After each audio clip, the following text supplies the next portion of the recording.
God's sake. Hello, Jan speaking. Oh, hello, darling. Yeah, I told you I was going to be doing a video. Yeah. A what? She said what? A disclaimer. Oh, yeah, I nearly forgot. Okay, I'll do that now. I'll get back to you in a sec, okay? Hang on. All right, then. I'll just put the phone down. All right. I have to do a disclaimer. Thank goodness my friend reminded me. The disclaimer is about the Rottweilers in my story time, because I'm doing that tonight, guys. Good old story time. Anyway, the Rottweilers, they're German, guys. No other nationality. German. That's what they are. Okay? Right, okay. Yeah, I've done it. Did you hear? Yeah. Good. Yeah, I know. Doesn't matter what you say. People are going to put their own perspective on it, and it's normally rubbish. Yeah. What? Black what? Black face. Yeah, well, we know the type of people that do that. But anyway, listen, I'm going to be doing story time. Okay? Yeah. Twitterville Tales. All right then, sweetheart. I'll speak to you soon. Laters. Bye. Bye. Welcome to Jan's Reviews. Story time. Tonight's story time is another dip into Twitterville Tales. This episode, why am I calling it an episode? It's not a bloody episode, it's a chapter. This chapter is called Monnsville Manor Annual Ball. Are we all sitting down comfortably? Have we all got our drink, our tea? We like spilling tea, don't we, guys? Some of us spill it all the time. Other of us have got lives. So we go about our business and just spill the tea every so often. Anyway, let's get back to reading. You get comfy. Hang on one sec. There we go. Invitations were being sent out thick and fast. The date of the flamboyant ball was fast approaching. The recipients of the invitations were ecstatic and excited to be invited to such an auspicious occasion, hosted this year by Don Mon and his Latino husband Apex. Only the most problematic trolls got to receive an invite. One of the residents, by the name of Avid Beggar, had yet to be invited. This was due to the fact that she had no fixed abode. During the daytime hours, she could be seen on street corners with a dingy, moth-eaten blanket strewn in front of her at her feet. She was a pitiful sight.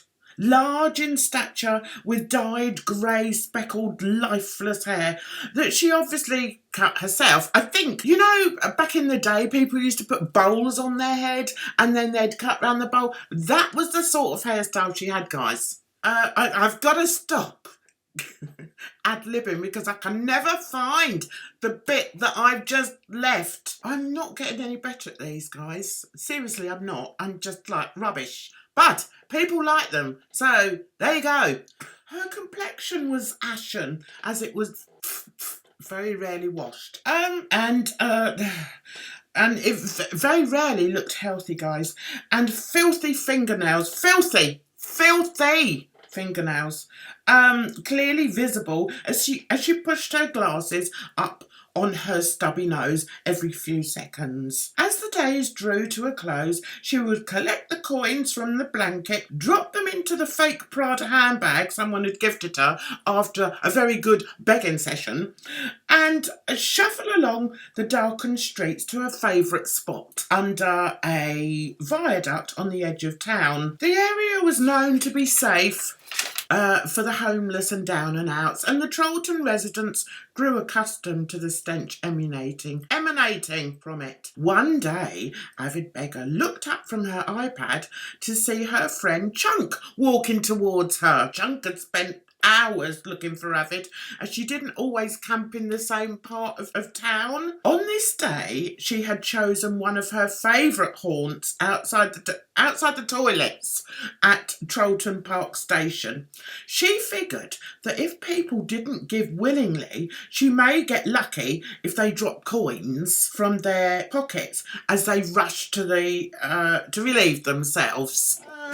She would periodically scuttle into the men's toilets and scour the wet, foul-smelling floor tiles for any coinage. Sometimes she got lucky, other times she didn't, and her efforts would prove fruitless, and she would leave the building with nothing but a strong, pungent stench of urine and excrement upon her person. Chunk and Avid had become friends over a long period of time.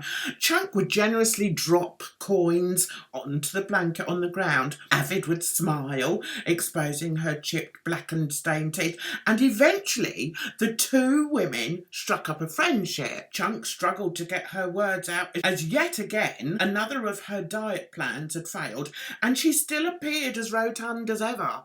Her pasty, isn't it, guys? It's not pasty. Pasties are what you eat, like Cornish pasties. We're talking pasty. Yeah. Her pasty complexion was now blotchy red as she finally reached Avid. All out of breath, the women exchanged pleasantries, and then Chunk told Avid her news. The news that had made her attempt to run the 1 kilometre distance from her job at Dildos for Us. "Oh, I've got a ticket to the bowl!" exclaimed Chunk. "Will you be my +1? Without hesitation, Avid accepted the offer. Exciting, isn't it, guys? And the two hefties embraced. It was at this point that Chunk realised that Avid would need to be cleaned up, as the stench emanating from her was too much to bear. After stepping back from Avid, Chunk suggested that they get ready at her house on the night of the ball. Avid beggar squealed with delight, but then reality hit her like a steam train. Like a steam train, guys. It went smash. What would she wear? What am I going to wear? After Chunk had left her, she pondered her predicament. She realised she would have to up her begging game, and if all else failed, she would have to consider opening an She would consider opening an OnlyFans account. You'd never believe, guys, that I used to be on the stage and I used to have to read my lines. Say my lines. You'd never believe it, guys. Bloody rubbish at this. I really am. I do apologise. Just checking my lipstick, guys. Do you know somebody on Twitter told me to check my lipstick? What's that about? I'm not used to all these slang phrases. Bit of lipstick on the tooth. Why not? Why not, I say. Anyway, okay, so where are we? Jasper Carr received his Let's start again. Jasper Carr received his invitation just at the point where he was beginning to fear he had been overlooked. He felt certain that he had done enough in the community to be rewarded with an invitation. Daily he could be spotted walking the streets with his pack of German Rottweilers, nodding and feigning pleasantries to people who crossed his path. His Rottweilers would obediently trot behind him, their noses inches away from his posterior. On occasion he would stop abruptly, and one of the bitches would end up with her nose up his arse. This didn't seem to bother Jasper one bit, and the motley crew would continue on their way, intent on causing mischief. Because that's what they like to do, guys. They did. Don Mon was in hyper mode. Although the thought of hosting the ball had filled him with excitement, the logistics, however, were proving difficult. Monnsville Manor stood approximately 800 yards from his one-bedroom home that he shared with Apex. Don had inherited the bungalow from his mother and had lived in it ever since, rarely venturing out into the outside world. It stood in a gated community, one originally built and designed for older members of the community, and whereas most people would have been put off by that, who wants to live with a whole load of old people? I don't.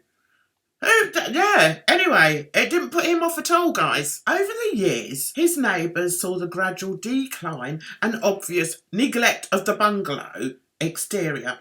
The once gleaming windows were seldom washed, guys. The small front garden, once regularly tended, now resembled a junkyard because there was so much junk outside, guys. There was like furniture and all that. Pieces of unwanted furniture were strewn across the once well-kept grass. Bits were leaning up against the bungalow.